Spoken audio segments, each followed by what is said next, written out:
اگر الیکشن ہوئے تو تب لے کے آئیں گے یا الیکشن نہیں ہوں گے، کیا ہوگا؟ بسم اللہ الرحمن الرحیم۔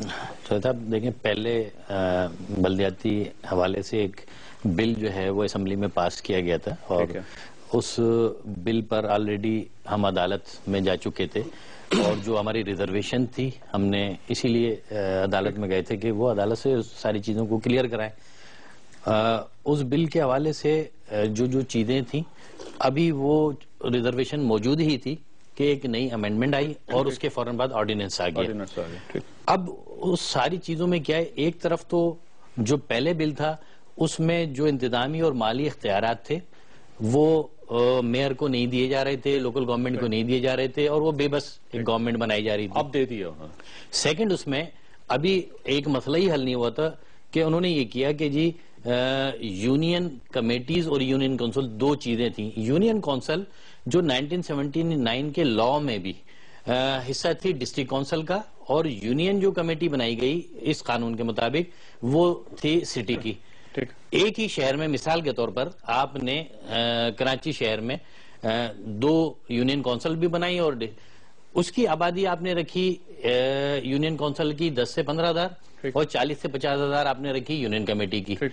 جب یہ محسوس کیا کہ جی آگے آپ اس شہر میں اپنی اس بنیاد پر اپنا معیار نہیں لا سکیں گے، تو فوری طور پہ ایک آرڈیننس آ گیا۔ دیکھیں آلریڈی اسمبلی موجود تھی، آپ کو آرڈیننس جاری کون کرتا ہے جی؟ دیکھیں آرڈیننس تو جو جاری ہوتا ہے وہ یقینی طور پر گورنر ضرور کرتا ہے، لیکن آرڈیننس چیف منسٹر کے احکامات کے بعد، اس کی سمری کے بعد وہ گورنر تک جاتا ہے۔ چیف منسٹر کی سمری کے اوپر گورنر کو دستخط کرنا لازمی ہوتا ہے۔ گورنر صاحب نے کی ہے سگنیچر اس پہ؟ ہاں کی ہے۔ دیکھیں چیف منسٹر کی سمری ہے، اس کو کرنا ہے۔ دوسری بات وہ کہتے نہیں کرتا ہوں۔ نہیں، ایسا نہیں ہو سکتا، ایسا قانون میں نہیں ہے کہ جی گورنر انکار کر دے، اس لیے کہ جب آپ نے 18ویں ترمیم کی ہے اس کے بعد جو اختیارات ہیں وہ چیف منسٹر کے پاس ہیں، چیف منسٹر جو ہے وہ ساری چیزوں کو کر سکتا ہے۔ اب دوسری چیز یہ ہے کہ جب آپ ایک طرف یونین کمیٹیز اور کونسلز کو علیحدہ آپ نے بنایا تھا، تو اچانک راتوں رات آرڈیننس لا کر آپ نے اس کے اختیارات کو سٹی گورنمنٹ کے ساتھ آپ نے مرج کیا، تاکہ جب میئر کی ووٹنگ ہو تو آسانی سے وہ 27 یونین کونسلز جو ڈسٹرکٹ کونسل کے رکن کے حیثیت کے ساتھ۔ آپ یہ سمجھتے ہیں یہ آپ کے خلاف سازش ہے اور پاکستان پیپلز پارٹی کوشش کر رہی ہے کہ کراچی میں کم از کم ان کا اپنا میئر ہو؟ دیکھیں یہ تو بالکل میلافائڈ جو ہے قانون ہے، بالکل واضح ہو رہا ہے کہ اس قانون میں جو امتیازی قانون بنایا گیا جس کو ہم کالا قانون کہہ رہے ہیں، کہ اس قانون کے تحت ایک طرف جو ہے اربن اور رورل کی ڈیوائیڈیشن پیدا کی جا رہی ہے۔ یہ بتائیے گا کہ پاکستان پیپلز پارٹی کراچی کے ساتھ کیوں کھیلنا چاہتی ہے؟ کیوں آپ سسٹم کو خراب کرنا چاہتے ہیں؟ کیوں وہاں پہ اپنا میئر لانا چاہتے ہیں؟ کیوں نہیں آپ ایک سیدھا سادہ سے سسٹم رکھ کے وہاں پہ الیکشن کروا دیتے؟ دیکھیں پاکستان پیپلز پارٹی بڑی پارٹی ہے، اور سندھ سے میرے خیال میں ان کی جو کراچی میں ہیں جڑیں وہ زیادہ مضبوط ہیں۔ ان لوگوں نے، آپ کو پتا ہے کہ الیکشن کس طریقے سے ہوتے ہیں، جنرل الیکشن وہ بھی آپ کو سامنے ہے، کس طریقے سے ہوتا ہے جو بھی، مطلب میں اس پہ آتا ہوں آگے۔ دیکھیں کیا ہم میئر نہیں بن سکتے؟ سندھ کے جو اصلی وارث ہیں وہ نہیں ہو سکتے؟ سندھ چاہ کراچی والوں کا ہے، چاہ صرف یہی ان کا حق بنتا ہے؟ کیا یہی ان کا رائٹ ہے؟ دیکھیں اسمبلی نے بل لایا، ٹھیک ہے، اجلاس کس نے بلایا؟ گورنر نے بلایا، سائن گورنر نے کی۔ آپ ان سے پوچھیں نا کیوں کی؟ ان کو نہیں کرنا چاہیے، ان کو چلے جانا چاہیے جیسے ویسے چلے جاتا ہے۔ کہاں چلے جاتے ہیں؟ کیا مطلب؟ دبئی چلا جاتا ہے، لندن چلا جاتا ہے، کہیں اور چلا جاتا ہے، ایسے کر دیتا وہ چلا جاتا۔ پھر انہوں نے سائن کیا بل پہ، اچھا تھا، بہتر تھا تو اس نے سائن کیا نا۔ دیکھیں نا، یہ نہیں کہہ سکتے کہ کراچی کس کا ہے۔ یہ دیکھیں جو بھی سندھ میں رہتے ہیں سب کا ہے، کوئی بھی آ سکتا ہے، کوئی بھی لڑ سکتا ہے، کوئی بھی جیت سکتا ہے۔ ایسے نہیں ہے کہ یہ صرف یہ آئے کہ بس یہ ایم کیو ایم ہی ہے پارٹی اور کوئی پارٹی نہیں۔ اختلاف کیا ہے مجھے یہ بتائیے گا؟ کوئی اختلاف نہیں ہے، ہم تو بھائی سمجھتے ہیں ان کو، پتہ نہیں ان کو کیا یہ کس چیز میں خوش ہوتے ہیں۔ ان کا اپنے مفادات ہوتے ہیں جو کبھی بھی نہیں، مفادات تو پیپلز پارٹی کے ہوتے ہیں نا، اب مفادات آپ کے ہیں تو آپ نے آرڈیننس جاری کر دیا، آپ نے بل میں ترمیم 5 سال جیسے پہلے ہمارا مینڈیٹ تھا، وہ مینڈیٹ تو نہیں دیا گیا، جیسے محترمہ بینظیر بھٹو کی شہادت کے بعد جس طریقے سے 10 پارٹیوں نے ہمیں کولیشن بنایا، اور جس طریقے سے آپ کو یہ روزانہ پتا تھا کہ کیا کیا ہوتا تھا، کیا کیا ہم کرتے تھے. دیکھیں نا، یہ وہی سچویشن ہے، وہی ماحول ہے جو اگر ان کے حق میں ہو تو یہ بہتر کرتے ہیں، اگر اس کے حق میں دیکھیں نا، جنرلی جو پورے سندھ ہے وہ سب مطلب جو کراچی میں رہنے والے سب ان کو تسلیم کرتے ہیں، تو ان کو کیا حرج ہے؟ دیکھیں نا، حق ہے تو یہ کیوں نہیں، اگر ہیں تو یہ ریکولرز دیں گے. میں آصف صاحب کی طرف دوبارہ جانا، لیکن میں پہلے دانیال صاحب کو شامل. دانیال صاحب یہ بتائیے گا کہ بلدیاتی الیکشن ہو جائیں گے پاکستان میں؟ میرے خیال میں اب تو اتنی لہدے ہو گئی ہے تو یہ ہو ہی جائیں تو بہتر ہے. ابھی جو آثار نظر آ رہے ہیں آپ کو؟ مجھے تو یہ ہاؤس میں پرسوں تقریریں ہوئی ہیں منڈے کے دن، اور اس میں عمران خان صاحب نے تحریک انصاف کی جانب سے بات کہی کہ وہ صرف تب لوکل گورنمنٹ الیکشن ہونے دیں گے جب الیکٹرانک ووٹنگ جو ہے الیکشن کمیشن کروائے گی، کیونکہ ان کو ابھی جب ان کی حکومت موجودہ ہے وہاں پر بھی ان کو دھاندلی کا خطرہ ہے، جہاں ان کی اپنی گورنمنٹ ہے.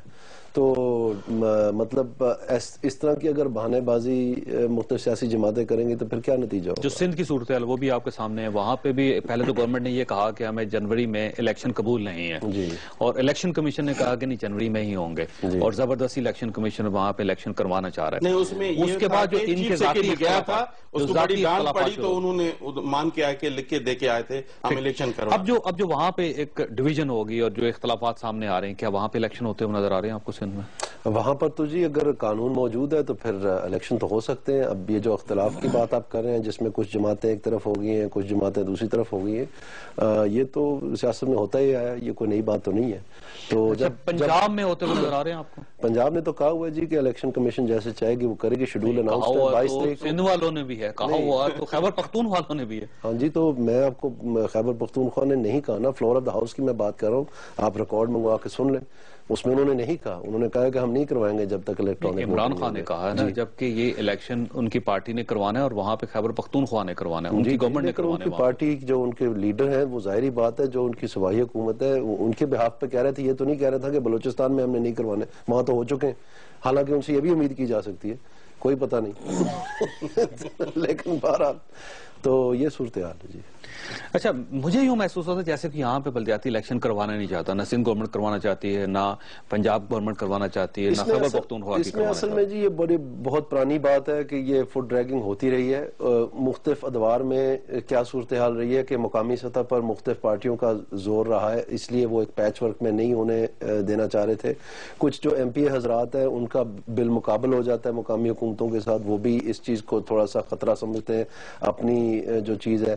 اور اس وقت جبکہ ہم سال کے درمیان میں ہیں اور اکنامک حالات کی نسبت جو ہے کسی قسم کی ڈیولپمنٹ کرنے کی یا کسی قسم کے لوگوں کے اندر رچنے کی جو ہے نا، حکومتوں کو اس وقت پورا وقت نہیں ملا، تو یہ ایک ان کے لیے ٹائمنگ کے لیے بھی ان کو سوٹ نہیں کرتا. تو اس لیے وہ سمجھتے ہیں شاید کہ کچھ مارچ میں اگر موسم بھی بہتر ہو جائے اور الیکشن کی تیاری کا ٹائم مل جائے تو. لیکن آپ دیکھیے اگر مارچ میں بارشیں شروع ہوگی تو پھر کیسے ہوں گے الیکشن؟ یہ تو آگے چلے جائیں گے نا.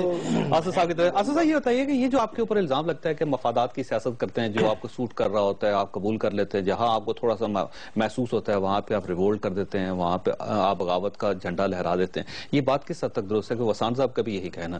دیکھیں، وسان صاحب حکومت میں بیٹھے ہوئے ہیں، اور اگر اکثریت رکھ کر حکومت میں بیٹھ کر اگر یہ کہا جائے کہ مفاد کی سیاست جو ہے وہ ایم کیو ایم کر رہی ہے جو خود اپوزیشن میں بیٹھی ہے، دوسری طرف جو وہاں پر اختلافات صرف ایم کیو ایم کے نہیں ہیں، وہاں پر فنکشن لیگ، نون لیگ سب نے اختلاف کیا ہے ڈیلیمیٹیشن پہ بھی، اس قوانین کے اوپر بھی. کل جب وہاں پر کچھ اختلافات کی بنیاد پہ مظاہرے ہوئے تھے تو آپ نے راتوں رات 2002 کا قانون ختم کیا تھا، اور یہ کہہ کے ختم کیا تھا کہ جی یہاں پر سندھ کے لوگوں کو اختلافات ہیں. ہم ایک طرف آپ کہتے ہیں کہ جی وہاں کا میئر نہیں بن سکتا. آپ کو شاید یاد ہو چودھری صاحب، ایک دفعہ طارق جاوید جو ہے کیئر ٹیکر پرائم منسٹر بنے، چیف منسٹر بنے تھے صوبے کے، تو سندھ میں مظاہرے کروا دیے تھے پیپلز پارٹی نے کہ جی کیسے چیف منسٹر بن سکتا ہے، ایم کیو ایم کا تو چیف منسٹر ہو ہی نہیں سکتا. آج اسی قانون کے تحت ایک ہی شہر کو 2 حصوں میں تقسیم کر دیا، اربن اور رورل میں، یعنی کہ 1000 پر ایک کونسلر اور 5000 پر بھی ایک کونسلر، اس کے بھی اختیارات اتنے ہی، اور 5000 پر جو کونسلر ہے اس کے بھی اختیارات اتنے ہی. اتنا بڑا جو ہے توازن جو قائم کرنا تھا اتنے بڑے ڈفرینشل بڑھا دو حصوں میں دی گئے. تقسیم کیا جا سکتا ہے؟ مجھے بتائیے گا، کراچی ایک شہر ہے، یہی تو ہوا ہے جس کو ہم کہہ رہے ہیں کہ شہر کو رولر کیسے کہہ سکتے ہیں آپ؟ جی یہی ڈیفینیشن تو پاکستان پیپلز پارٹی نے لا کے جو ہے سامنے رکھی ہے کہ جی اس میں یونین کونسل اور یونین کمیٹی چلے 1979 کے لاء میں تھا، لیکن 1979 میں جو یونین کونسل تھی وہ ڈسٹرکٹ کونسل میں شامل ہوتی تھی. تو کیسے یہ ہو گیا کہ اس سٹی میں آپ نے اس کو وہی ایسے دے دی، جو اس کونسلر کو جو 1000 پہ آ رہا ہے اور اس کونسلر کو جو 5000 پہ آ رہا ہے؟ تو یہ تو قطعی طور پہ جو ہے وہ پھر یہ جو سب کچھ ہوا کیوں؟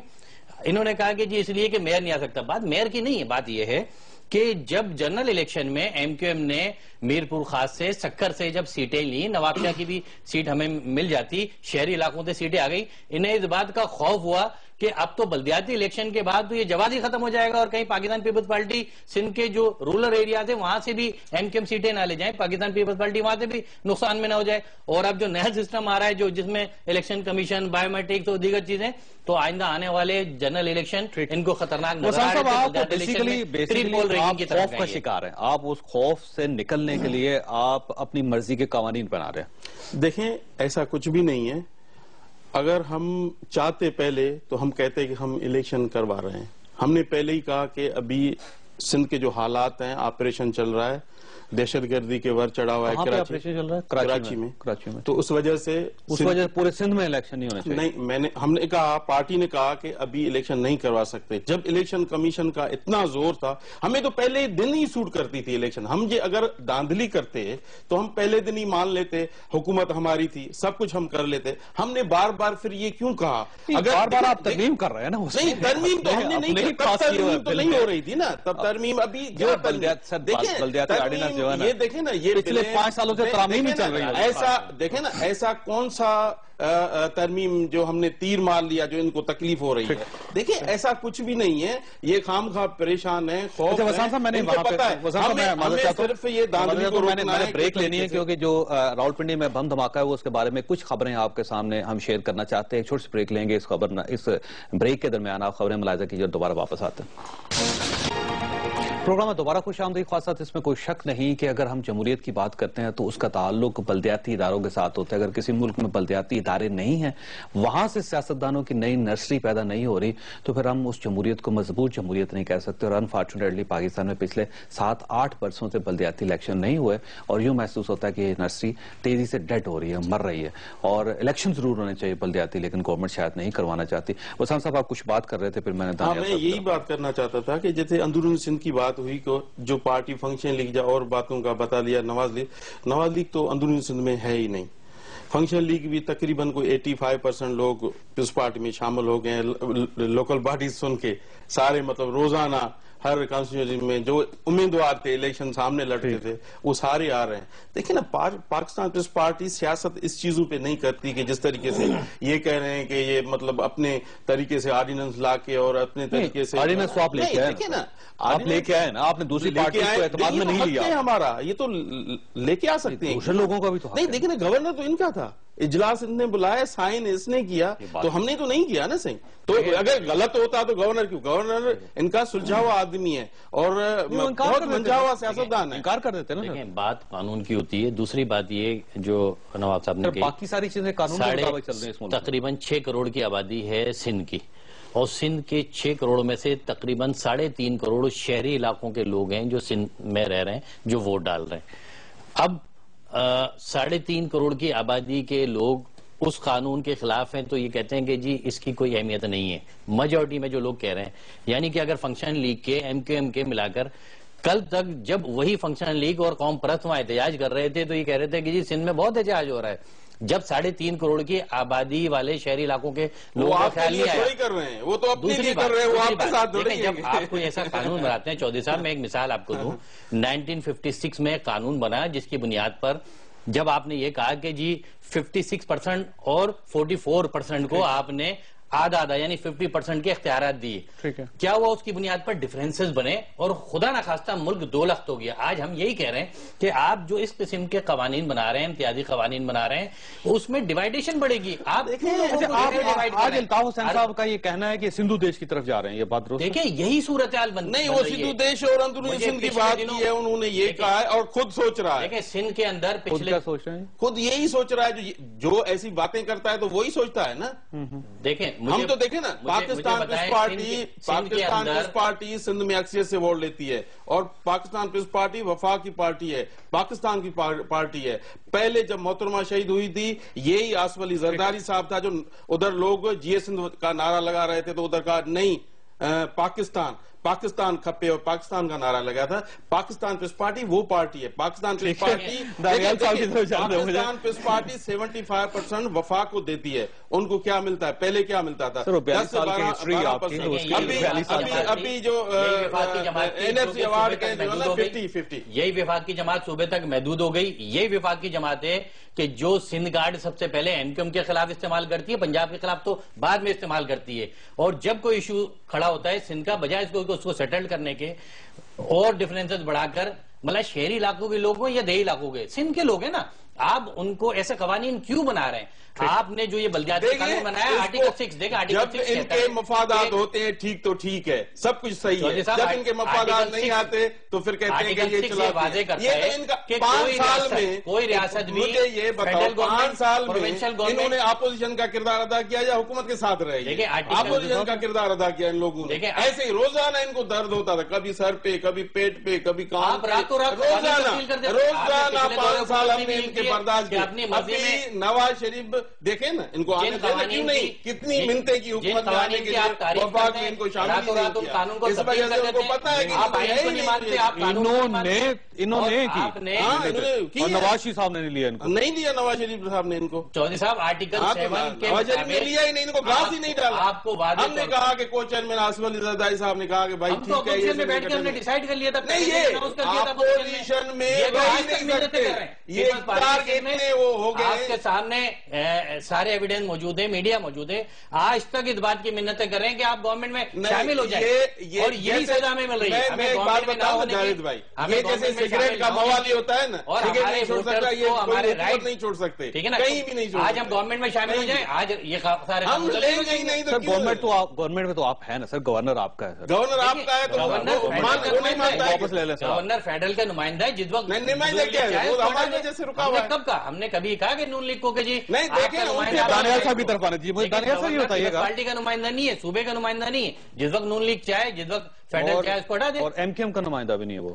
نہیں آپ کا ہے ایز اے گورنر میں بات کر رہا ہوں کہ وہ فیڈرل کا نمائندہ ہے, اور جو فیڈرل جس وقت چاہتی ہے وہ اس کو ہٹائے. اگر فیڈرل نے فیصلہ کرتے ہیں وہ تو بھاگ جاتا ہے. دانیال صاحب ایک بہت جو بڑا ایشو ہے وہ ہے یہاں مہنگائی کا, اور یہ یوں محسوس ہو رہا ہے کہ بہت جلوس نکلیں گے. علامہ طاہر القادری صاحب بھی پاکستان تشریف لا رہے ہیں, عمران خان صاحب بھی مہنگائی کے اوپر ایک جلوس نکالیں گے, اور مہنگائی ہے بھی بہت زیادہ, یعنی عام آدمی کے برداشت سے باہر ہے. اب وہ آٹا نہیں خرید سکتا, وہ سبزی نہیں خرید سکتا, وہ گھی نہیں خرید سکتا, کوئی ایسی چیز نہیں ضروریات زندگی کے جو ہم آسانی سے خرید سکتے ہوں. پاکستان مسلم لیگ نون کی حکومت مہنگائی کو کیوں نہیں ایڈریس کر پا رہی اب تک؟ اس میں جی میں آپ کو 2 باتیں بتانا چاہتا ہوں. ایک تو یہ ہے کہ یہ جو حال ہی میں, یعنی حال سے میرا مراد ہے پچھلے تقریباً 2 ماہ میں جو مختلف پاکستان کے علاقے ہیں اور یقیناً جو انڈیا سے ہم امپورٹ کرتے ہیں, ان میں مختلف مہینے جو ہیں سال کے, ان میں سے سبزی کی فصل جو ہے تیار ہوتی ہے اور وہ مارکیٹ میں آتی ہے.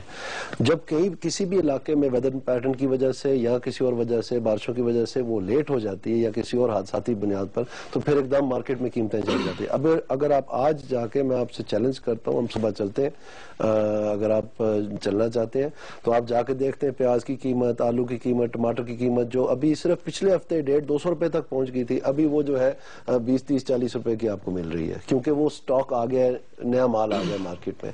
سو یہ اتاؤ چڑھاؤ ہوتا ہے. اس کے لیے حکومت کو بہتر پلاننگ کرنی چاہیے کہ وہ سپلائز کو انشور کرے. اور ابھی تک جو ہے بہت ساری ایسی باتیں کی گئی ہیں جو 1977 کا ایکٹ ہے جس کو اینٹی پروفیٹیرنگ اور اینٹی ہارڈنگ ایکٹ کہتے ہیں, وہ 1977 میں لایا گیا تھا جب ذوالفقار علی بھٹو کے دور میں یہاں پر راشننگ کارڈ چل رہے تھے پاکستان میں, اور جو 1973 کی نیشنلائزیشن تھی ان کو شکوک و شبہات پیدا ہو گئے تھے کہ جو ٹریڈر انڈسٹریلسٹ کمیونٹی ہے وہ شاید ان کے خلاف اپنی مارکیٹ میں ذخیرہ اندوزی کر کے اور منافع خوری کر کے ان کی گورنمنٹ کو ڈیسٹیبلائز کریں. تو یہ ایک انتقامی قانون بنایا گیا تھا. اس سے ذوالفقار علی بھٹو نے جی 1977 کا ایکٹ ہے نا جی, جو 1950 کے دور تک چلتا رہا, جو ابھی بھی چل رہا ہے جی, جو 1958, یہی میں آپ کو بتانے جا رہا ہوں. اگر آپ تھوڑا سا موقع دیں تو میں آپ کے ویورز کو تھوڑی بات سمجھا دوں. یہ چیخو چخارنا جو علیحدہ بات ہے, اچھا میں یہی سے سٹارٹ کروں, میں مکمل کر دیتا ہوں. جو 1958 کا فوڈ سٹف ایکٹ ہے جو انتخابی نہیں تھا, اس میں صرف 3 آئٹمز تھیں, آٹا, چینی اور چاول. اور اس میں یہ نہیں تھا کہ آپ جا کے گرفتاریاں کریں اور جرمانے کریں, اس میں تھا کہ انتظامی جوہر جو ہے وہ آپ استعمال کریں سپلائز انشور کرنے کے لیے. اب آپ جائیے بریک پہ, میں واپس آگے بات کروں. اچھا میں آپ کے سامنے سوال چھوڑ کے جا رہا ہوں کہ اگر فرض کیجئے کہ بلدیاتی الیکشنز بھی نہیں ہوتے, بلدیاتی ادارے بھی نہیں بنتے اور نچلے لیول پہ جا کے ان چیزوں کو ایڈریس کرنے والا کوئی پالیٹیشین نہیں ہوتا, تو پھر تو یہ چیزیں آپ کے کنٹرول سے باہر نکلتی چلی جائیں گی, کیونکہ یہ ٹاؤن کمیٹیز کے لیول پہ چیزوں کو کنٹرول کرنے والی چیز ہوتی ہے اور آپ کے پاس وہاں پہ میکانزم نہیں ہے. جب وہاں پہ میکانزم نہیں ہے تو عوام کو سستی چیزیں نہیں مل سکتی. بریک کے بعد واپس آتے ہیں. پروگرام میں دوبارہ خوش آمدید خواہشات. اس میں کوئی بات نہیں ہے اور یہ ایک حقیقت ہے کہ پاکستان میں مہنگائی بے تحاشا اور عام آدمی کے لیے زندگی گزارنا مشکل ہے. اب یہ مہنگائی ہو کیوں رہی ہے اور حکومت اس کو کنٹرول کیوں نہیں کر رہی ہے, اس سے کجا یہ بات ہے کہ عام آدمی چاہتا ہے کہ کم از کم اس کی زندگی آسانی سے گزرے اور وہ سکھی ایک سانس لے.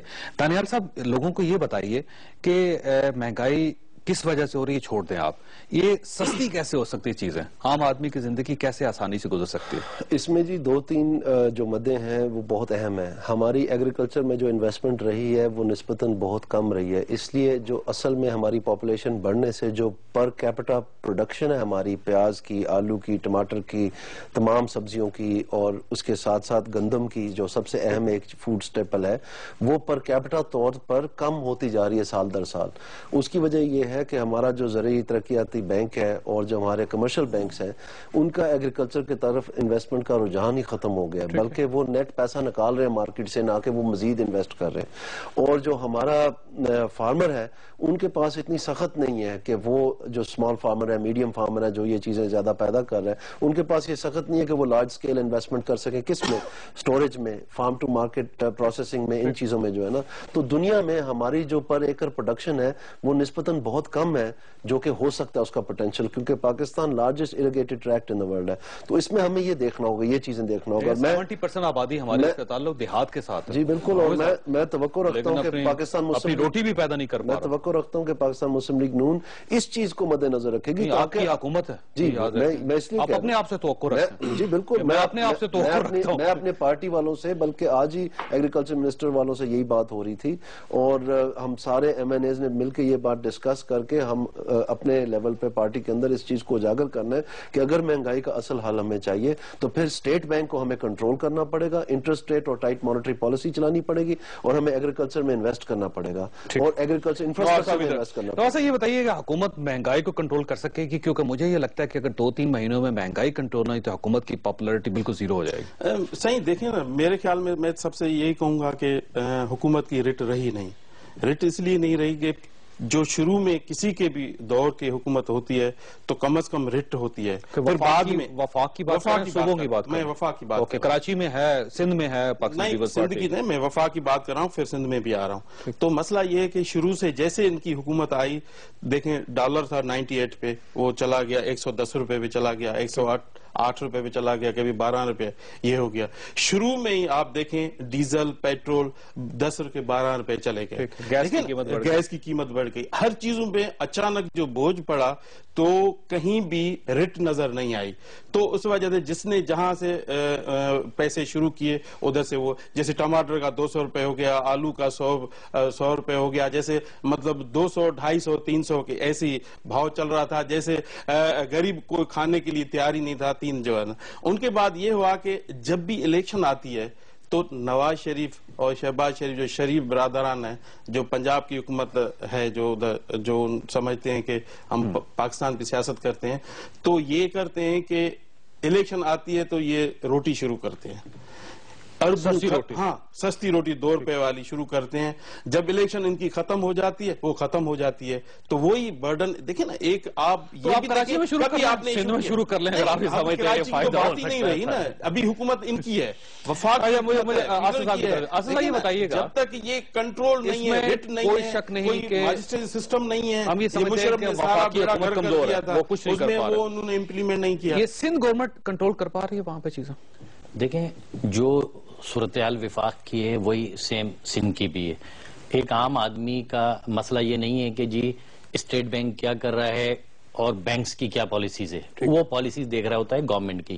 جب پچھلے 5 سالوں میں پاکستان پیپلز پارٹی کی گورنمنٹ میں جو مسائل تھے وہی ٹپس کے اوپر تھے کہ یہ مہنگائی تھی، بے روزگاری تھی، پاور کرائسس تھے. تو ان 5 سال میں نئے آنے والے لوگوں کو کیوں نہیں انہوں نے اپنی پالیسیز مرتب کی کہ جی ہم آنے کے بعد پھر مینیفیسٹو میں آپ کی شامل ہے کہ ہم اس مہنگائی کو کنٹرول کریں گے، ہم یہ بلدیاتی الیکشن بھی کرائیں گے، ہم یہ. آج آپ نے آنے کے فوراً بعد جی ایس ٹی بڑھا دی، آنے کے فوراً بعد آج پورے مہینے میں اربوں روپے کے نوٹ جو ہے چھاپے جا رہے ہیں. مطلب حکومت کے تابع ہوتا ہے اسٹیٹ بینک. ایسا تو نہیں ہے کہ جی آپ اگر اسٹیٹ بینک سے لون لے رہے ہیں تو وہ تو آپ کی ذمہ داری ہے نا، آپ کیوں لون لے کے جو انفلیشن ریاست لے رہی ہے نا جی، اور ریاست لے رہی ہے کہ آپ نے جب پچھلے 5 سالوں میں یہ پرابلمز آ رہے تھے تو آپ نے اپنے ایکسپرٹس کو کیوں نہیں رکھا کہ جب آپ کی گورنمنٹ آئے گی، اور 1 سال یہ چل رہا تھا کہ مسلم لیگ نون نے گورنمنٹ میں آنا ہے، تو جب آپ کی گورنمنٹ آئے گی تو آپ اس ایکسپرٹس کے ذریعے کیوں نہیں ان تمام چیزوں کو کنٹرول کریں. اب جب یہ ساری چیزیں کنٹرول سے باہر نکل رہی ہیں تو اب ہم اگر یہ کہیں کہ جی یہ پرابلم ہے تو یہ پرابلم تو سب عام آدمی سمجھتا ہے. جی آئی ایم سوری، یہ کوئی کنٹرول سے باہر نہیں نکل رہی ہیں. ہوا یہ تھا پاکستان میں، لیٹس ٹاک فیکٹس کے اوپر بات کر لیں. پاکستان میں ہوا یہ تھا جی کہ 5 سال کے دوران نہ بجلی کی قیمتیں بڑھائی گئی، نہ گیس کی ریشنلائز کی گئی قیمتیں، نہ یہاں پر ٹیکسز کو ریشنلائز کیا گیا، نہ کسی قسم کی ریونیو ایفرٹ کی گئی، بلکہ جو آئی ایم ایف کا پروگرام چل رہا تھا اس میں آخری 3 قسطیں دیے بغیر لوٹ کے بھاگ گئے. تو لٹو تھے پھٹو کے نعرے کے اوپر انہوں نے حکومت چلائی. جس وقت حکومت ملی تو اس وقت 8.8% ڈیفیسٹ تھا.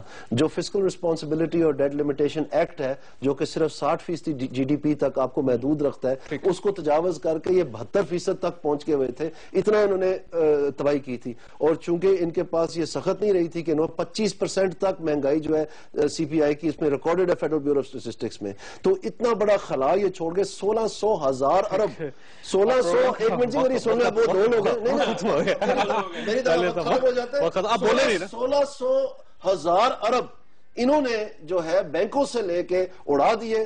آج تک سپریم کورٹ میں مجھے آپ بتائیں کہ کتنا ریونیو آپ کلیکٹ کر سکتے ہیں. تو پھر نوٹ ہمیں یہ بریک لگانے پروگرام کا وقت ختم ہو گیا. خواہ صاحب میں اپنے تینوں مہمانوں کا شکر گزار ہوں، لیکن ایک سوال جو میں حکومت کے سامنے چھوڑ کے جا رہا ہوں وہ اس ملک کے 18 کروڑ لوگوں کا سوال ہے کہ حکومت آپ کے پاس ہے، ان چیزوں کو ٹھیک کرنا بھی آپ کی ذمہ داری ہے، اور اگر آپ اس ذمہ داری کو نہیں نبھائیں گے تو آپ ان لوگوں کے ساتھ زیادتی کریں گے جنہوں نے آپ کے اوپر اعتماد کیا. اللہ تعالیٰ آپ اور آپ کے اہل خانہ کو ہر قسم کی مصیبت سے محفوظ رکھے. اللہ حافظ.